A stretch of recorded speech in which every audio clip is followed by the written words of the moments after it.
Hoje tem Flamengo, caramba. É isso. Hoje é todo mundo trajado hoje. Todo mundo trajado de vermelho e preto hoje.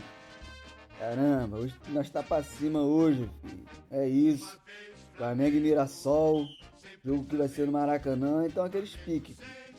Todo mundo trajado, todo mundo empurrando o Flamengo pra cima, mais pro topo ainda. É isso, filho. O negócio é a gente se manter ali no topo ali, filho. É isso. Engatar nesse campeonato brasileiro aí, entendeu? Na Libertadores, entendeu? O Flamengo tem que ser campeão brasileiro esse ano, rapaz. É isso, essa é a meta, filho.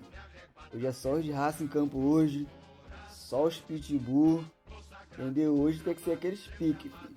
Clareou, bate pro gol, filho. É isso, clareou, bate pro gol, filho. Hoje tem que ser emoção, filho. Tem que ser emoção. Bora garantir os 3 pontos. É isso, e bora se manter no topo. É vapo.